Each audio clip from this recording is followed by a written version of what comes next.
Welcome to the Deer Society Podcast. Here's your host, Brian Lemke. Hey everybody, welcome back to the Deer Society Podcast. I'm here with Mike, JJ, and Chris, and we've had some exciting things going on here this off-season. Getting ready for the spring. Everybody's here just trying to avoid the coronavirus. I know JJ is pretty concerned about it. Yeah, scare tactics. Had to listen to a Joe Rogan podcast last night, and now I don't want to go outside, so here we are. And to make things even better, literally right before we walked in the studio, they announced the very first case in Rochester, Minnesota. So, hey, we're in the middle of it. Yeah, so we might be doing a lot of podcasts here, just quarantined in this room. So you can look for a lot of them coming up here soon. But no, lots of exciting stuff going on. Let's talk about what you guys have been up to here, just kind of kicking the year off. I know we've done a lot of shows here. How's ATA and the Great American Outdoor Show? Yeah, who's going to start on this? Well, Chris, why don't you start in about all the shows? Yeah, so kind of the kickoff for us here, specifically me on the production side of things. Kicks off ATA, and then we go through the whole trade show season. ATA was pretty good. Then we got to the Great American Outdoor Show in Pennsylvania, and we got some really good feedback there. We're kind of excited about Phase this year coming up. I mean, we've always known it was such a great product, and we just know how effective it is out in the field, but it was pretty much 100% across the board. People that have used this product, they're coming back, and it's just rave reviews all across the board. So we're really excited about that, and so it's going to be a good year for Phase and the production side, hopefully. So Yeah, ATA, for anybody that's not familiar, Archery Trade Association show is more of a buyer industry show. So you go there, and we go as Illusion Hunting Systems. So on behalf of Extinguisher Deer, Call, Black Rack, Phase, we're talking to sales reps, dealers, wholesalers, just all kinds of connections inside the industry, more on a product basis. So we don't actually go there on behalf of Deer Society necessarily, but we go there on behalf of Illusion. So that's more of a trade show for the business aspect. And then when we go to the Great American Outdoor Show, that's a consumer show. So we interact with people, just customers, friends, all kinds of different people there. So then we just walk through product stuff there, talk a little bit about some of the deer. We actually brought all the legacy bucks to the PA show this year too. So if you stop by, you can see Mr. Maybe, Curly, Big Bucket, all the different bucks. We talk product, we talk strategies, tactics, some of the pro staff. Dan Coppin was there this year. I know Colton and the guys want to come out next year, and so maybe we'll bring more people out there. But it's two different shows, so we've been real busy with that. We got to ship crates, ship product, do inventory, so it's a big task. Takes up a lot of work, but it's fun to kind of get through that season and then get back into the fun stuff, which is whitetails from scratch. So that's where we are now. Do you know how many inches of antler you have combined with all the legacy bucks that you have at these shows? Kind of depends. If we bring the whole trade show booth with the 6 legacy bucks on it right now, it's probably, I think it's over 1,800. I think we close in on 2,000. Doing quick math there. It's got to be close to 2,000. I don't know. We've added it up before, but kind of depends on which bucks we bring, I guess. Well, after JJ or Chris get their target deer, of course it's going to be over 2,000 this next year. Yeah, we're still adding to the collection. Yeah, that's hopefully a never-ending collection, right? Mm-hmm. One other thing that's kind of cool and kind of exciting that they do at the ATA show every year is they hold a big film festival. It's called the Badlands Film Festival. And we entered a film this year and actually ended up taking home the grand prize. So that was pretty cool. It was a film. It was called Love Dad. Definitely a special one for me personally, because it was kind of the theme of it was a letter to my son. But we entered it, and Deer Society took home first prize. So that was pretty cool. Well, I'm going to comment on that because the Badlands Film Festival is kind of a feature event, at the ATA show. And so I'd never been to it. I'd heard about it, just never made it there. And so we got invited because, you guys actually did the production and entered it in and got accepted. I mean, there's a qualification. You have to actually qualify to compete there as well. And so you made that. And so we all got our tickets, and I'm just going to kind of walk you through it. You know, the whole entourage is there. We got our national sales manager, we got JJ, Chris, Brian, me. I mean, it is really cool. So we get there, and we're up in these reserved balcony seats, you know, with a bunch of other people, producers and whatnot. And they start this film, and all of a sudden the theater goes dark. And, you know, it's just, it's cool to watch people react to the different films. And, you know, some of these people we're good friends with. And, you know, I'm trying to think of the one film that really caught me at the beginning. I'm going, oh man, that's going to be a tough one to beat. It was our Marine buddy, Rubicon, Beyond Rubicon. And, you know, it had a surprise ending to it, and it was awesome, and it was a great crowd reaction. And shortly after that, all these films that kind of went, and shortly after that, then Love Dad kicks in. So Love Dad kicks in, and, you know, we're kind of anxious about it and everything, and we're watching it start to come in, and it's like literally in the first 20 seconds, the demeanor of the entire auditorium completely changed. Nobody was grabbing their cell phone and answering a text or doing a text. There was no shuffling around. They weren't getting up. They weren't going to the bathroom. They weren't getting drinks. It was like silence. And it's just like, wow. It caught the crowd so much. And when the pinnacle of if you haven't watched it, you got to watch this. Watch it on your big screen and get some good audio to it. But at the pinnacle of the event, the whole place just exploded, and standing ovation at the end, blah, blah, blah, blah, blah. And then they started the voting, and I mean, it was like, boom, Love Dad redlined immediately, and everybody's trying to catch it. Well, the funny part about that is it's a text system, and so I'm texting Love Dad, you know, being the guy that doesn't understand technology and being teased by my boys all the time. I hit it, and all of a sudden I got accepted by some porn site or some weird thing. I don't know what the heck it was. And I'm showing Chris, and he goes, no, because it was auto-correcting. So when you typed in Love Dad, it added something or did a space or whatever. It made it 2 words. And so I'm sitting there panicking, trying to get my vote in before it ends, you know, and I keep getting this goofy return, and finally we figured it out. And he just ran away with it, and it was really, really it was a very special moment. I mean, you know, just overall and everything I've ever done in the outdoors. I don't know how you guys feel about it, but very, very impressed. What a great group of guys. We're just so blessed and honored to have you guys working with us. You know, in with the Deer Society as our production team. It's pretty special. Yeah, absolutely. And we feel the same way, and big things to come here in the future with everybody. So that was a pretty special one. That was kind of the highlight of our off season there and during show season. So, you know, now kind of fast forwarding, we're here, man, getting into the middle of March already, which is crazy. Snow here in Minnesota is finally starting to melt, and got a lot of big plans. We've been out shed hunting a little bit so far. JJ, you can kind of talk on that. How's the shed hunt been going so far? Well, yeah, we all went out for the first time about a week ago. We still have snow here in Minnesota, so that is not good, obviously. And Chris was the big winner of the day. He found 4 sheds on the new property, and me and Mike came up with 0. But so a little bit slow to start. Still have snow. I was pretty excited because we're going to go out again next week when the snow melts off. But then today we got another 3 inches of snow, so it covered it back up. So it's putting a little bit of a delay on our shed hunting. But I mean, last year we found 4 sheds on the whole property with, you know, a good grid search on both properties. And this year Chris already found 4 with a lot of snow on the ground. So we already hit the mark from last year, and hopefully it goes up quite a bit. Yeah, interestingly enough, still a few bucks packing antlers here in Minnesota. We just got Droopy on. You know, he's kind of a target buck. He's 5.5 years old this year, and he got a picture of him yesterday, still packing both sides. So, you know, hopefully those fall off here by next week and get some of this snow melted.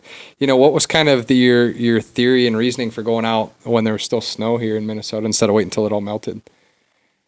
Yeah, well, might have got a little bit anxious there. JJ drags us And, out looking for antlers and 2 feet of snow every year. So this Yeah. is nothing new. I think it was 40 degrees, so I thought the snow, 3 feet of snow would melt in 24 hours, but that didn't work. But wanted to get out there and we were watching the Spartan cameras. We got a bunch of cell cams out there, and you can tell when the bucks are dropping. Most of the bucks have all dropped, so we knew there'd be sheds out there. I think half of them dropped before a pretty big snowfall in February, so we figured those were probably buried. And then, the other half have dropped since then, so we figured if we could go out there and find some of those more fresh sheds, at least they wouldn't be chewed up from squirrels. They'd be laying on top. Also, most of the bucks have sheds, so we're not too worried about bouncing them, off of the bedding area right now and losing opportunities on future shed bucks. So just seemed like a good time for a first kind of just light walk through, and that's what we did. Yeah, and I don't seem to float too hard or too well on the hard packed snow like everybody else. So it's a little bit of struggle walking through the snow, but I actually don't mind it. It's our second year going out through the thick snow, but actually having that snowpack throughout the woods really allows you to actually see what are the deer doing out there. You can see visually on the ground, where's their trails going to, where are they actually bedding, and we found some cool spots where there's new bedding that's popped up based on a lot of the work that we did this last year on the property, and actually going out there and physically seeing how that has changed and how that's changing and dictating the deer's new movement and pattern. And that's how I found, I think, number 4 actually was in a bed in one of our new Hinge Cut areas too. So Yeah. there are some benefits to the snow. One thing I picked up on that, just by being out there and kind of by default was, we made changes to the place. So we decided to go check some of those Hinge Cut areas. And when you're looking for sheds in the snow, typically the best way to do it is to kind of get to an area and then follow the trails with your eyes, because you can see them. And a lot of times, well, in my experience, I was finding the sheds right on the trail or right next to the trail. You could see it's just something just pops in your brain looking down these trails where, there's a shed, and it just catches your eye. Well, and Chris, I believe you found your sheds all right next to the trail too. In fact, a couple of them are right on top of the trails. So that's what I'm doing when I'm going out there is I'm giving my secrets away. Now they're going to find way more than I do. But so I'm looking down these trails, and what I picked up on was that as I'm visually looking down these long trails, the further I can look down, the better it is. I was watching heavily matted trails going into some of the Hinge Cut area, and all of a sudden it wasn't a trail. It just stopped, and it went to a bed. So now I'm looking around going, well, that's weird. Where did the deer go? Well, then I realized, okay, it went to a bed.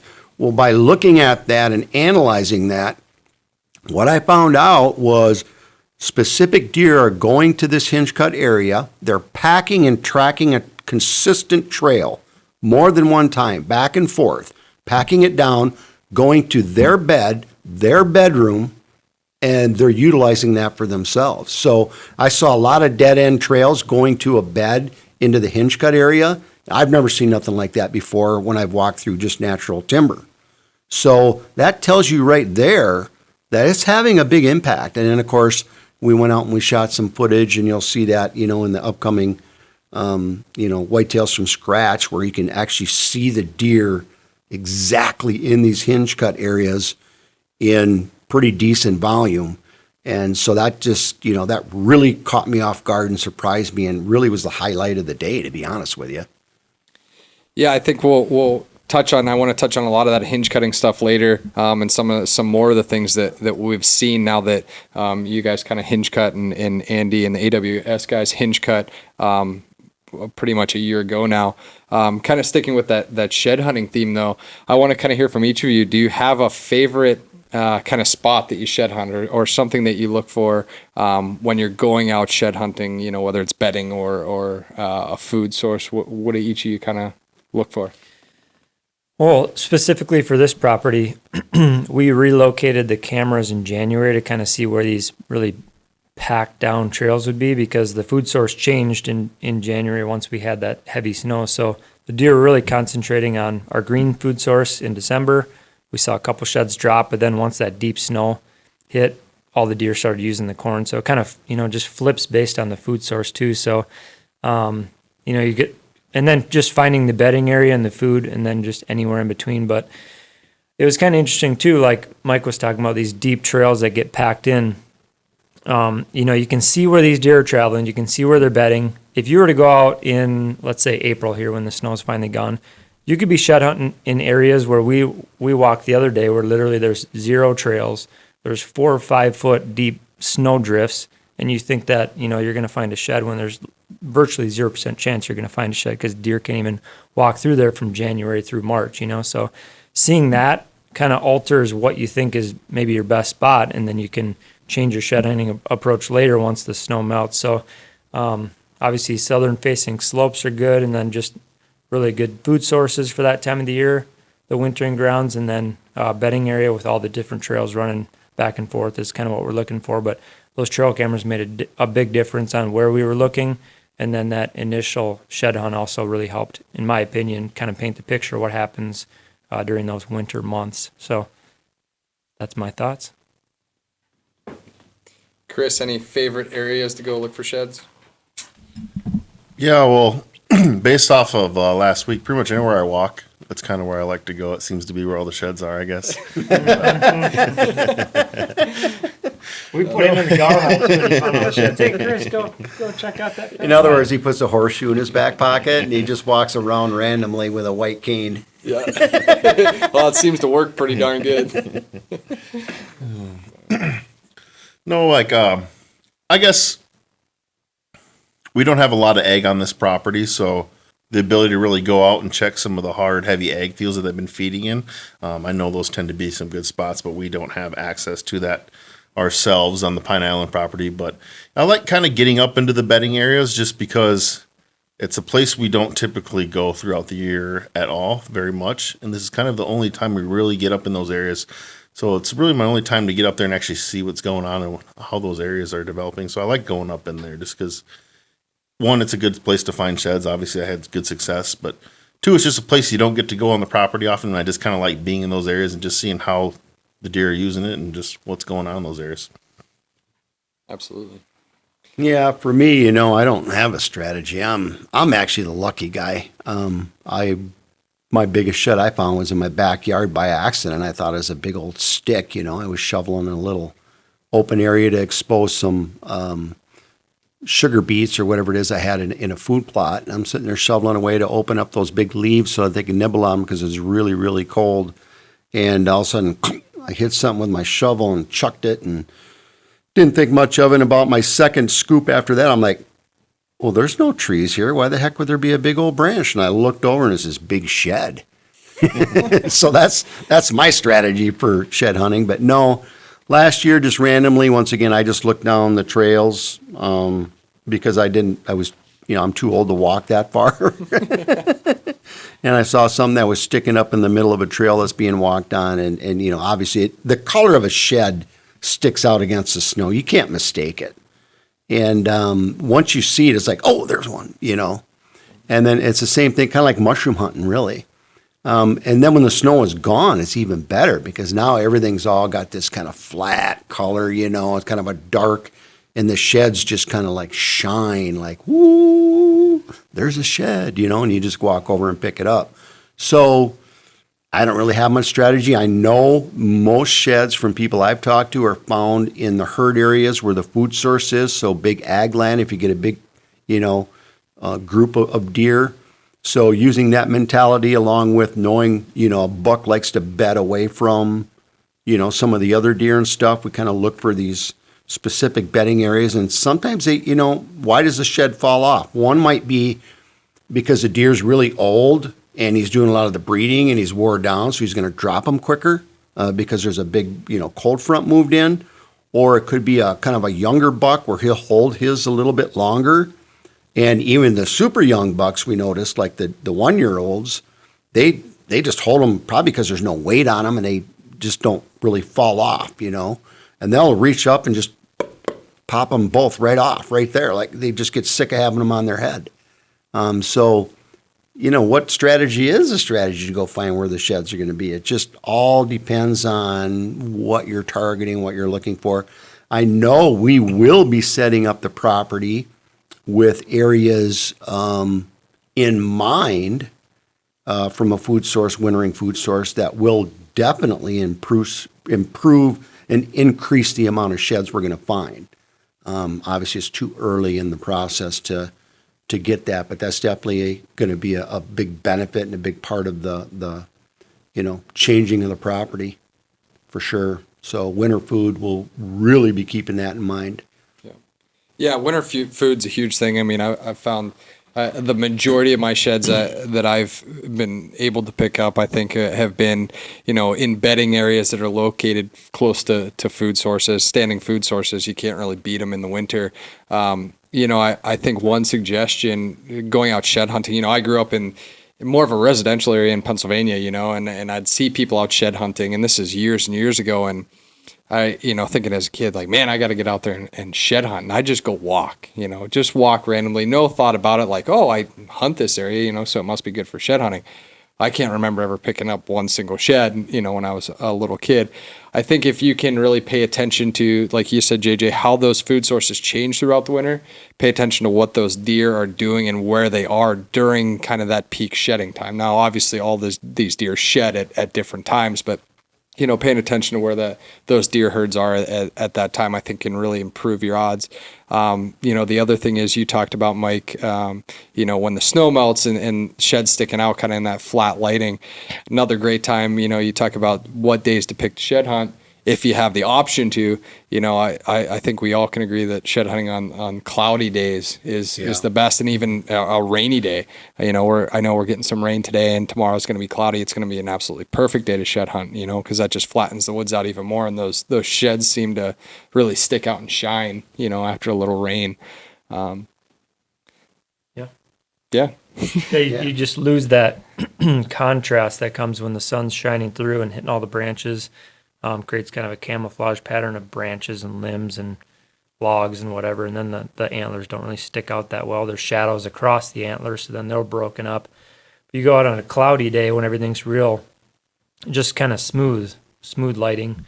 Those white antlers just pop right off of a dark area, especially after that snow in this area really packs down the ground. Those sheds just pop off on a overcast day. So.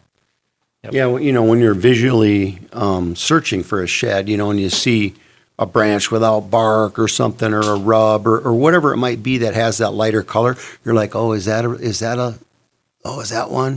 that one? But when you see one, I mean, it's just so obvious. Oh, there it is. Yeah, it's kind of weird. Yeah, it's kind of funny, you when you first go out and it can be a brand new day, and you go out there and you're thinking in your mind the whole time, like, oh, what's a shed going to look like, and you almost have to find that first one to train your eyes and train your mind on what that looks like. It's just like the other day when we were out shed hunting, and Chris had found a couple, and JJ actually told me, he said, throw that shed over there in the snow just so I can get a visual of what it looks like, because you have to train your eyes and your brain once you see that first one. It's like then you got it, what you're looking for the rest of the hunt. Yeah, and then a couple other tips would be we use an app called Onyx. You can use some other mapping apps, but it actually tracks your trail, so you can kind of grid search an area, see where you've walked, see where you haven't, and make sure you hit all the spots. I like to use binoculars too. I wear them around, so if you see something a little further off, you can just pull up the binoculars and see if you're looking at a white stick or an actual antler. So a couple other tips there too, I guess. Yeah, I want to talk about something interesting that kind of relates to food sources. And when we think of winter food sources, we all think about, standing beans or standing corn, the main big ag fields or food plots. One of the interesting things that happened this year was we were really able to, I think, observe the results of the AWS hinge cutting on the property last year. That being one aspect, but two, you guys kind of, I think, accidentally found something cool this year in doing some clearing around the food plot on the property. Oh yeah. So why don't you talk about that a little bit? The purpose was to clear some overhanging trees around a current food plot. So you took some time, went and cleaned that up, and had a camera there. Maybe Mike, you can talk about, or JJ, talk about what you guys kind of observed there. I was kind of busy that day working on something, and Chris and JJ said he wanted to get some of those trees that were overhanging the food plots. So him and Chris went out there, and JJ's kind of training Chris and I about timber work, and we want to make sure that we're not out there doing any timber work solo.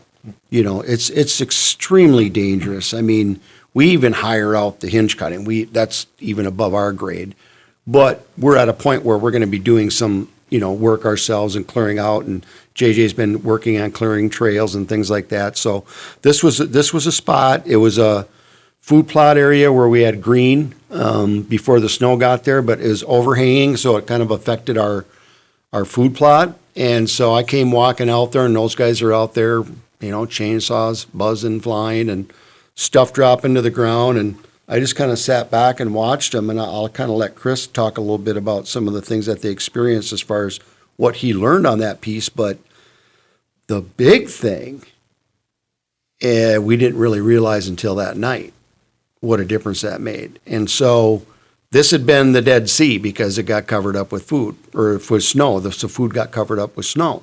So it was the Dead Sea. They weren't there no more, but it was their natural place where they wanted to flow.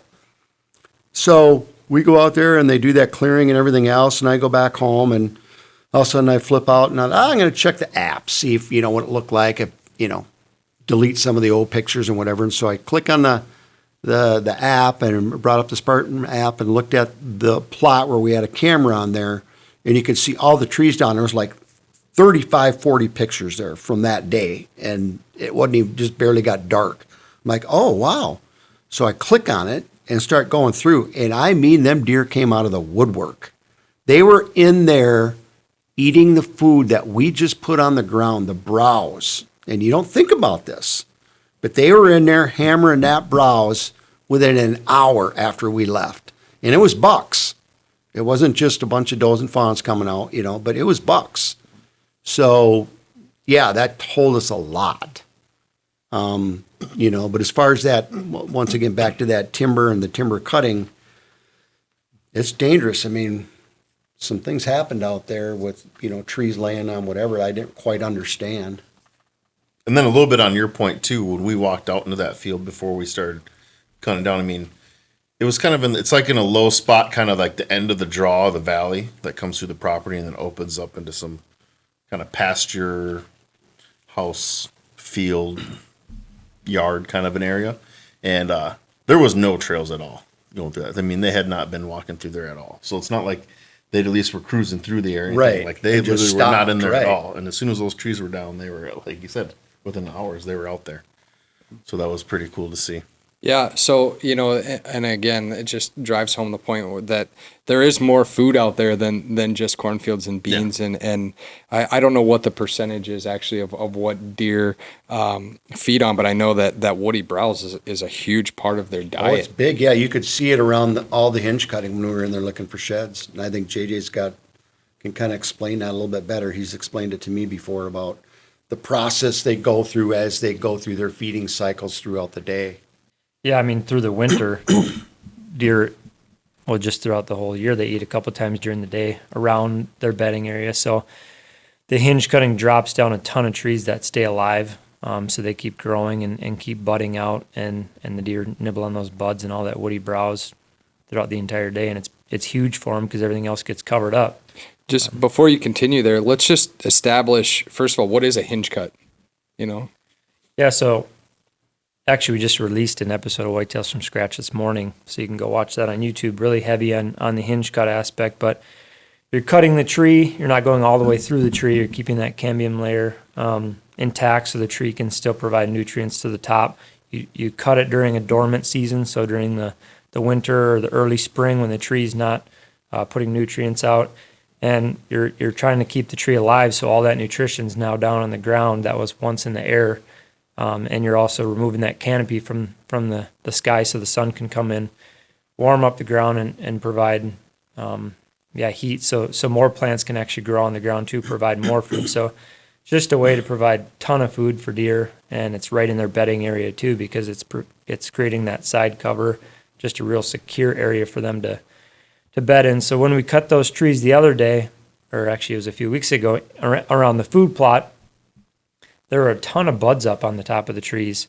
And when they all dropped down, then we kind of bucked up the tree, cut down a bunch of limbs, and just kind of made a smorgasbord of buds, I guess, on the ground, and the deer came flocking in. I think they could smell the sawdust. They could hear us. They could probably see us in that spot from quite a ways off. Curiosity was probably the first thing that brought them in. And then once one deer starts eating, and then the next one sees it, and they just start, herding up in that one spot. So, yeah, just getting that food on the ground, all those buds is huge for the winter. When there's no other food source, there's 2-3 feet of snow on the ground, and they're hungry.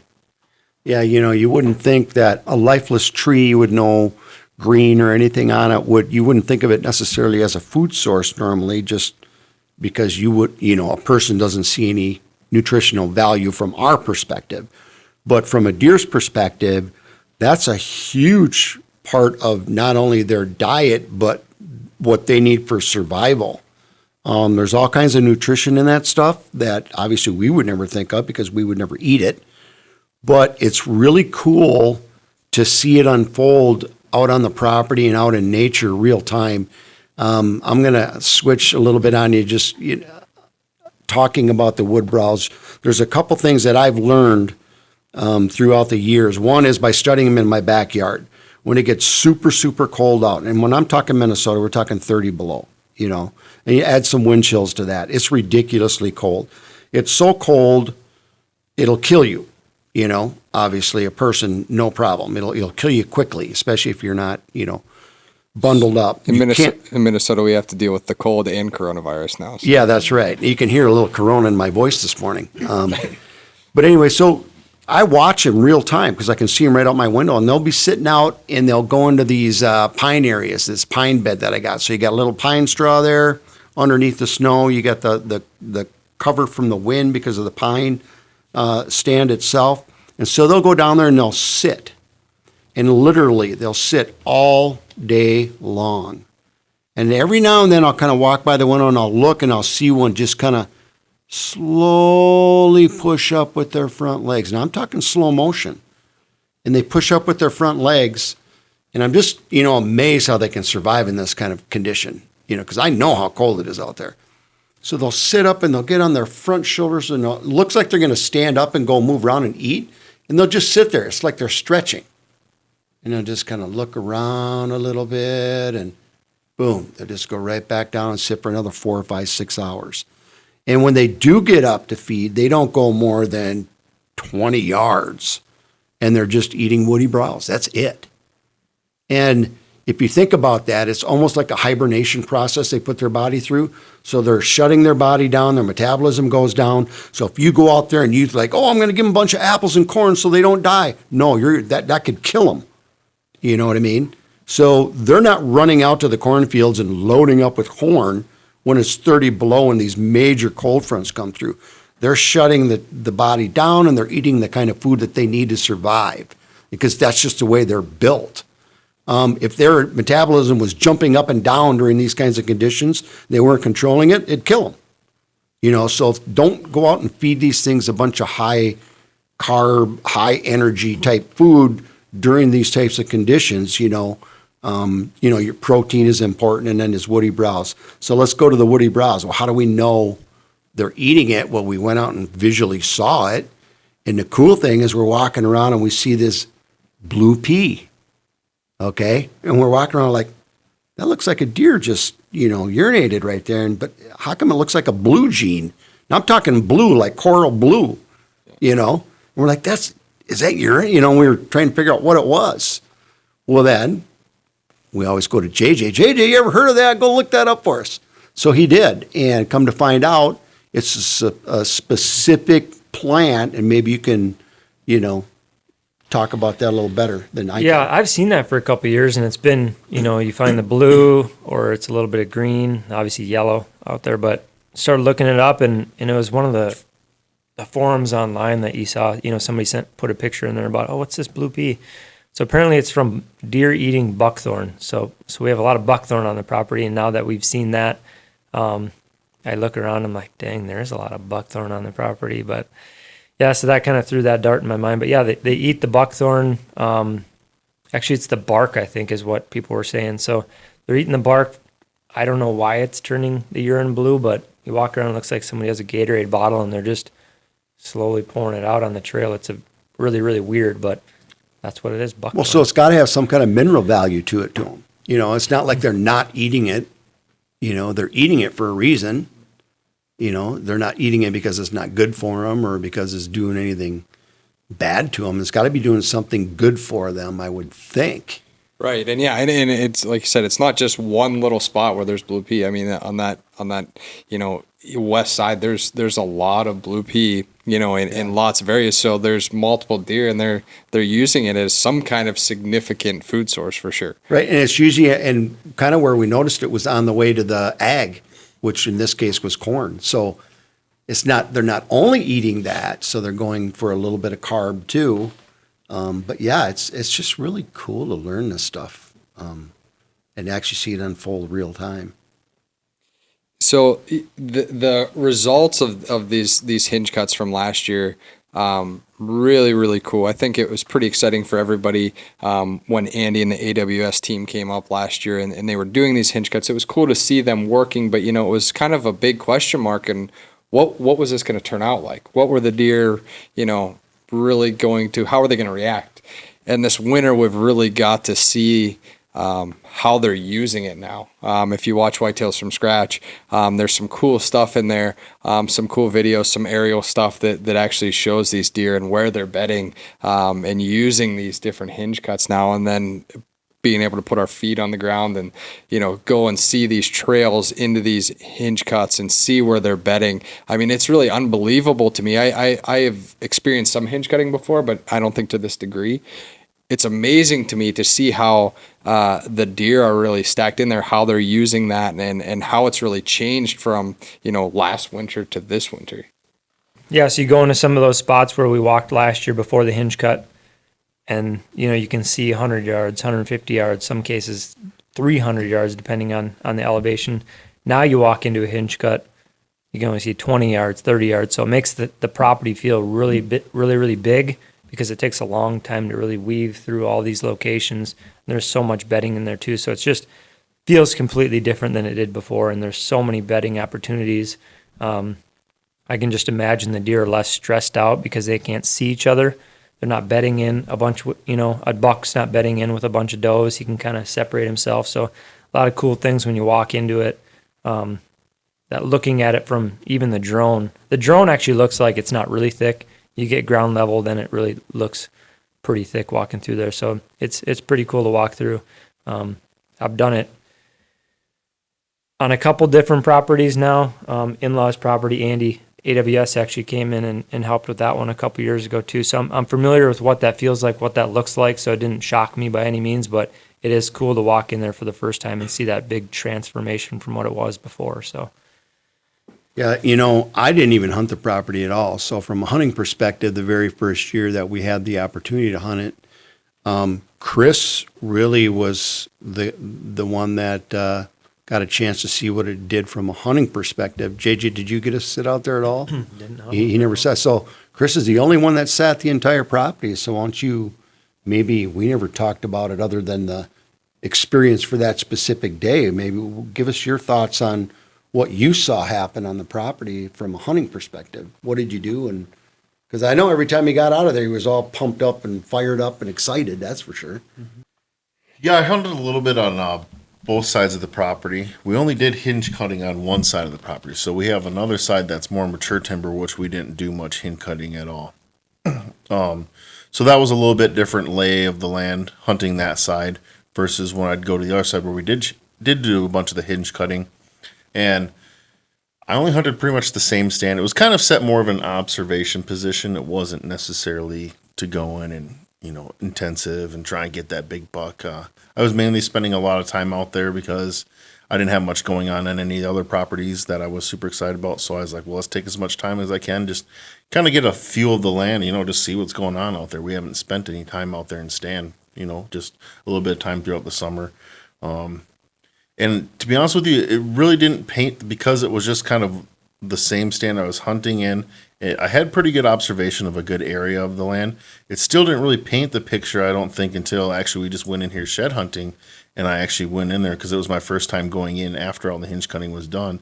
And then it kind of would click, like, okay, well, that makes sense when I was seeing this movement from the deer off the field coming from this area. And, I was picking up the patterns, but then it didn't really correlate to like actually how the hinge cutting was affecting it until I went in after and then saw the hinge cutting. Then it kind of put two and two together. It's like, oh, it's because they were kept going and down this draw and moving up this ridge because that's where they were all bedding at, and they're pushing over here because that's where that other, so it was kind of cool to see that. And like I said, it didn't even completely fully build the picture until I got to kind of come in again, retrospect as well. Absolutely. That's very cool. So there's a lot there around hinge cutting. And like you said, JJ, we just released that Whitetails from Scratch episode this morning that kind of focuses a lot on the hinge cutting aspect and what they did to their property last year. So definitely check that out. Worth the watch. Some very, very cool footage in there and lots of good information. What's next? I mean, we're kind of mid-spring here, or not mid-spring, gonna be transitioning into kind of mid-spring, snow's melting. Obviously going to do some more shed hunting. What else is on the docket to do to the property to kind of start getting ready again for a new year? Well, the first thing I think we're going to do and focus on is start to build the infrastructure, which means our trail system. And we're not going to get it all done in the year. JJ started a little bit of it in some core areas that needed the first piece so that we could just access the property the right way based on how we were setting it up. And now we need to do that on more of the other property. And the reason we got to do that is because you have to have the infrastructure so that you can strategically get in and out of stands and set up the rest of the elements of the property without going in there and just like knocking everything, just blowing the whole place up. So you always, I shouldn't say you always, but our strategy is and this has to be blowing people's minds, knowing that we bought this great property, knowing all these deer were there, seeing all this activity, and we didn't even hunt it. It's got to blow.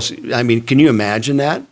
If you're just a regular guy and you go out and you buy yourself this big piece of property, this farm, and you don't even hunt it?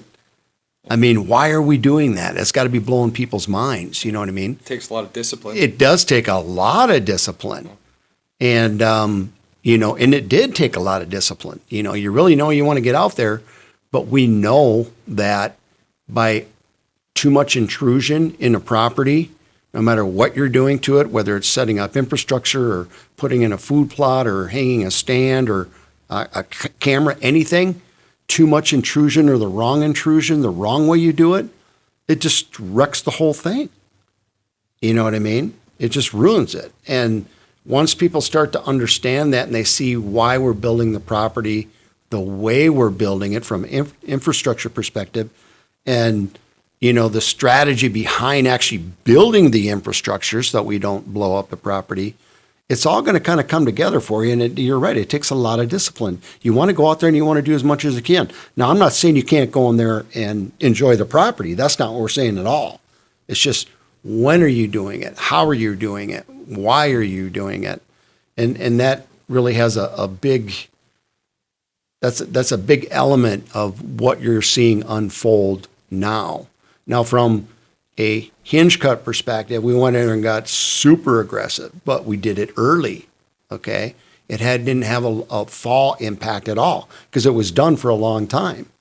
Now, there's a lot of, what are we going to do this year? Okay, infrastructure's one. The other is we're actually talking about taking some timber off or having a timber guy come in and analyze it, because what we're finding out is we're probably going to do something completely different with Oak Roost than we are doing with Cedar Springs. And that has to do with the way the deer interact with each other. When it seems to us to feel like that the Oak Roost seems to be more of a buck hub. They seem to kind of like the way it is now from a natural perspective. It just kind of draws them, where your fawns, more does and fawns, are utilizing a more diverse area in Cedar Springs. Now, there's still bucks over there, don't get me wrong, but it's just the two properties are just, they're acting different. And so we don't want to wreck that. You know what I mean? And I think our approach is a little bit different too. We went heavy and early hinge cutting on the Cedar Springs side because for the most part, that's a lot of scrappier, less mature timber. It used to be ag fields, kind of a lot of cedar overgrowing in some of those, I don't know, grass fields. It's a lot of poplar, elm, a few oaks, but they're all small. Versus, like you said, we'd rather go more of sort of the timber valuation and maybe actually cut some of that out there and actually, sell some of that timber off because it is very old, mature oaks. And, you can get some value out of that. And so you can approach it and do some of the same things, but do it different ways, depending on how the timber or how the land is set up. There's I don't mean to jump on JJ because I know he's got a great comment here, but there's a lot of different opinions on what you do with your land. And I just want to, just for the record here, say, hey, everybody's going to have an opinion and everybody might do something differently. And some people see something as an asset that they think we're destroying, or, like if you cut an oak tree or hinge an oak tree, somebody might, I'd never cut an oak tree. Well, that's not necessarily what we're doing, though. We're not worried about that specific oak tree because it's a smaller, a certain, strain that doesn't have the benefit we're looking for. We may need to open that space up because we need the undergrowth. Because, you got issues on the ground, too. We got a garlic mustard, if you don't know what that is, but it's an invasive, and we got to get rid of that. So there's all these different things you have to think about. You might think maple trees are the most awesome thing in the world, but that canopy destroys everything underneath. Maybe we don't need that or don't want that in that specific spot because it doesn't fit for our real goal, which is diversity. Just because something grows there and it takes a long time to grow there doesn't mean it fits for what we want to do, and basically because we want to do something different. So that would be our opinion and our option to do that, because literally we are going to be cutting down 100-year-old plus oak trees, and we got oak trees out there that are falling down because they're at the age where they've already peaked and are already dying. Now we can use them as an asset, okay? We can use them either as selling it for timber or just knocking one that doesn't have a timber value down. That doesn't mean that we're destroying something or ruining something. We're actually making something better. We're giving habitat. We're allowing new growth. We're doing diversification. We're doing things that are beneficial. Because you take down an old 100-year-old tree doesn't mean you're destroying something. You could be creating something that's massively more beneficial.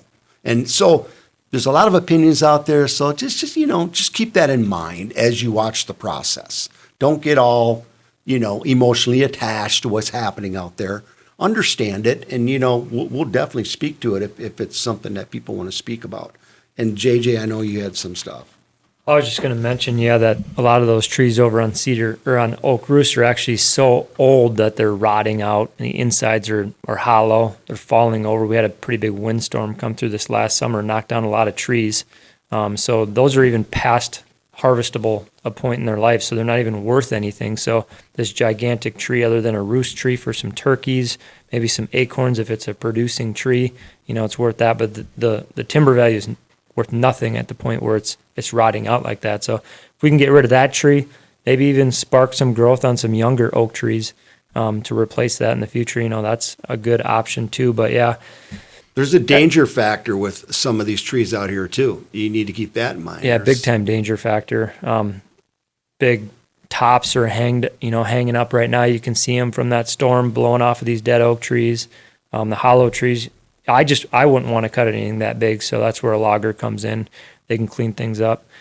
Cedar Springs is quite a bit different, more scrubby, a lot younger trees. There's some bigger oaks on there too, and we'll keep some of them. It's not like we're cutting every tree down. I would say we hinge cut maybe 5%. And to us, that's a lot. When you look at it, it's a lot of trees. Well, in the grand scheme of things, that's really not a lot of the trees on the whole property. So tons of different things you can do. You can hinge cut, clear cut, log.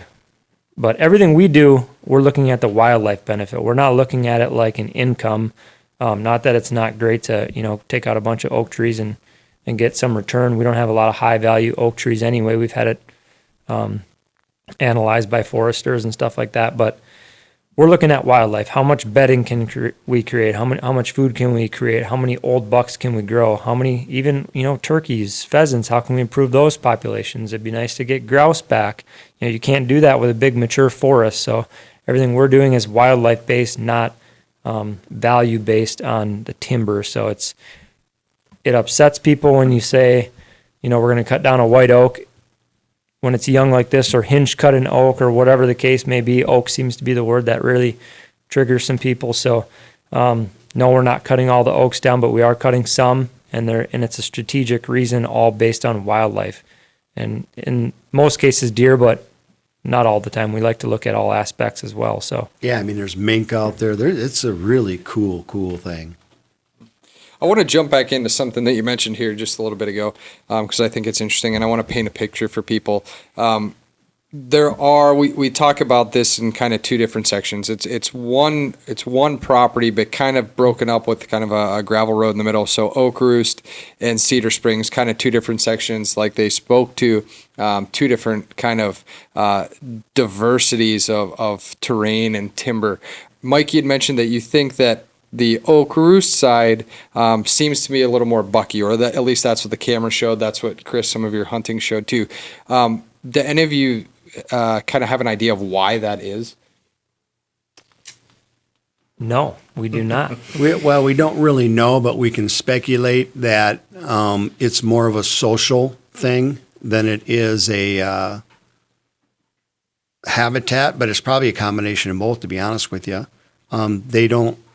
They just don't like to hang around with the wife and the kids, I guess. I don't know what it is, but they bachelor group during the summer. They know each other. They're tolerable. You can document that with your trail cameras when they're growing their racks. And so they like more of the seclusion and watching and studying the deer. Once again, I'm going to refer back to my backyard. I've watched 10 generations of deer be born in my backyard since I built out there. And I made sure I had the habitat that did not destroy that from happening, even though I, took down a lot of timber and whatnot back there. But every single year that I've had my home, I've had a doe come in and have her fawn, and I've watched the process happen. And so the small bucks and any bucks and all the other does and all the other fawns and everything, they just get booted out of there. I mean, they're gone. She will not allow any other deer to be in that area. She'll have her fawn. She's got the habitat that she needs to make sure that the fawn has the security, has the food, and has the cover and everything that it needs. And that fawn will literally grow up in my backyard all summer long. I'll see it. It'll come out every now and then, or I'll be mowing and watch it staring at me in a thicket as I'm, out there mowing. So then once that fawn gets older, and starts to interact with the mom, she'll still kick it out of there until they start to get late summer, I would say. Then they're starting to move around and they're going to little different food sources. They're eating solids, things like that. Then the other does and some other fawns will start to show up. Then the interaction will start again. Okay. So I think it's something similar to that. No bucks ever show up during that time period, ever. And it's probably because they don't like it, or because I don't know what the reason is. Maybe we don't know. But it's just two totally different areas. Now, I'll go down the road about a mile, and all of a sudden I'll see a bachelor group of bucks hanging out in this thick buckthorn and some heavy cover and sumac and a few cedar trees, and they love it. They just love it, and they hang out there, and you'll never see does there. So that's my take. Yeah, there's a couple things. Just the heavy populations of does in the one spot, probably push some bucks out, but then you have to also think, we did a lot of work out there. We cut in April. We were working in, May through June, had the skid steer going all the way through August. So they didn't get a break. Those big bucks, those mature bucks, if they were over there, we bumped them several times for sure. And they probably just got sick of it, to be honest. So you got to take that into account too. And another thing is, that's a good point. Cedar Springs versus Oak Roost. Oak Roost is a big mature timber. You can cover that one there's not a lot of cover there. So, I mean, we got a few cameras can cover most movement on that property.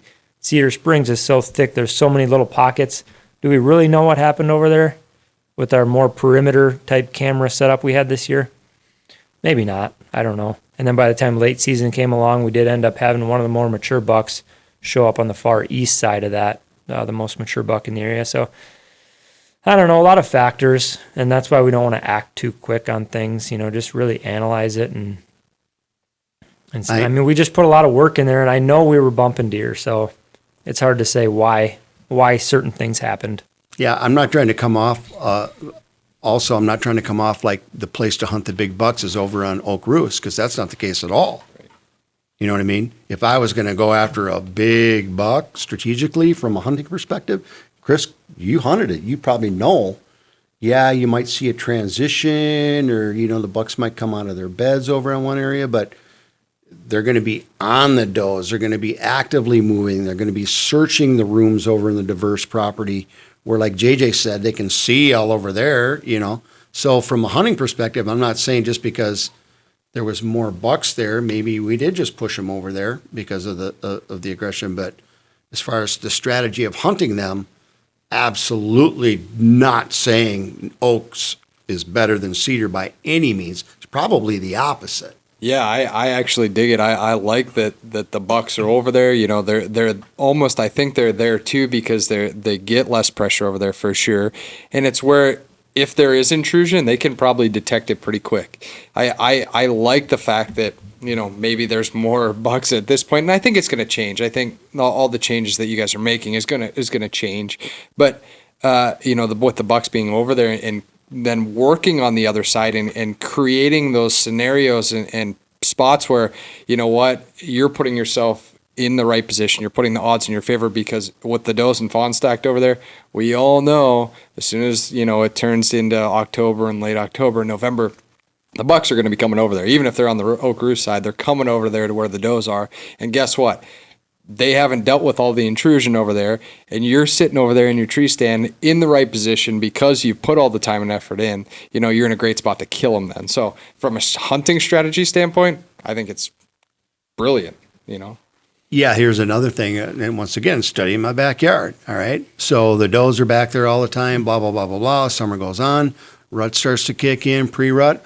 I start seeing mature bucks almost every year at about the same time, and they will literally come back there and bed now.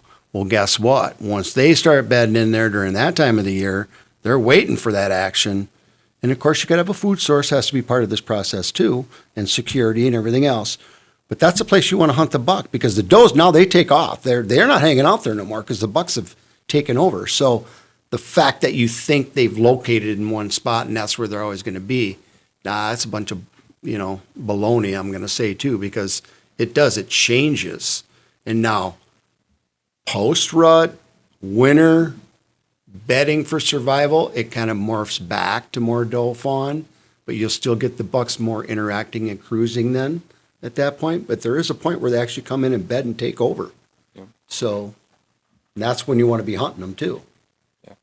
Yeah, absolutely. It'll be fun to see you guys out there this year, this fall and to see what bucks are still around. And there's going to be a lot of great bucks there, hopefully this year. And, to see you guys, spend some more time out there and hopefully the first deer hits the ground on the new property this fall. I don't know. Is there any bets out there on who's going to shoot the first one? No bets on who, but I got a bet on which buck. That's the bully buck that we're all going to go after. So, yeah, first window on him, I think will be, that'll be the big success. I'm going to make a prediction. It's not me because I don't hunt near as much as these guys do, and it just depends on what accounts we pick up with some of our other stuff. Whether Chris is going to be able to get out during the peak part of the season too.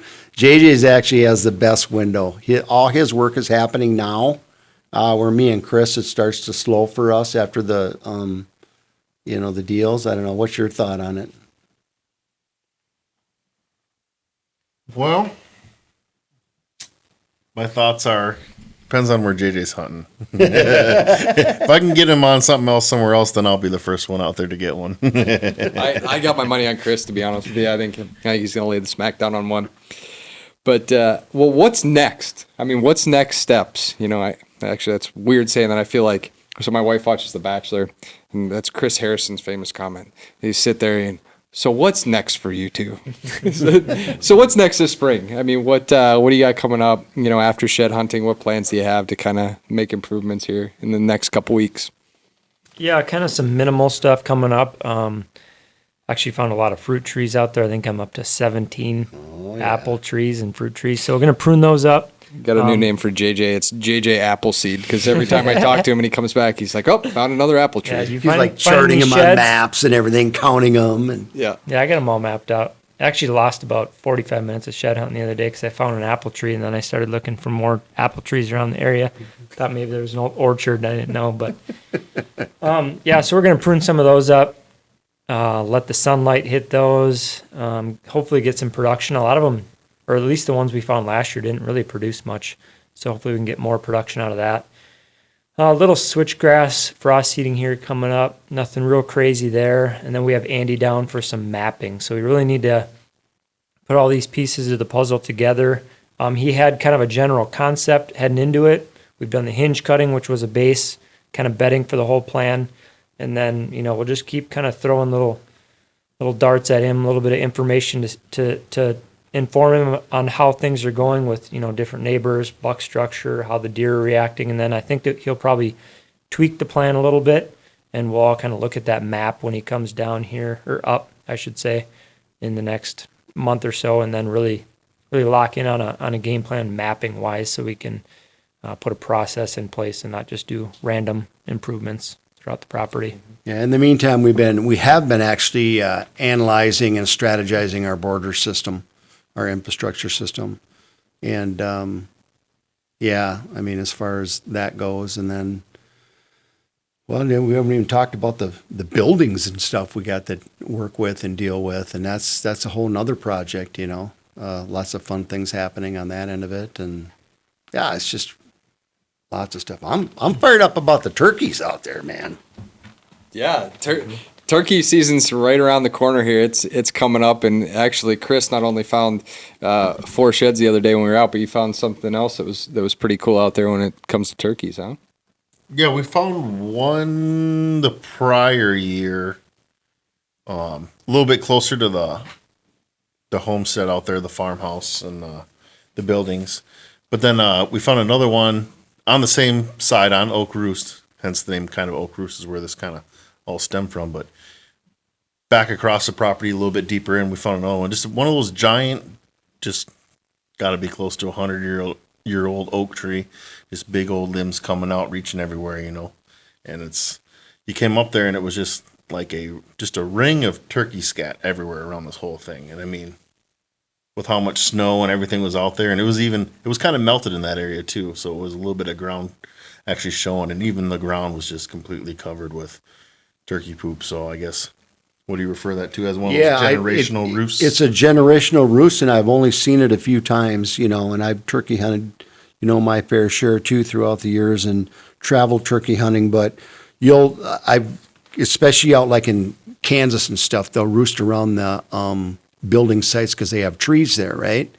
And so you look, and it's like caked on turkey dung, whatever you want to call it, and it's like layers of it is generational. I mean, it's like decades of turkey turds all piled up into this big matted, like big pie.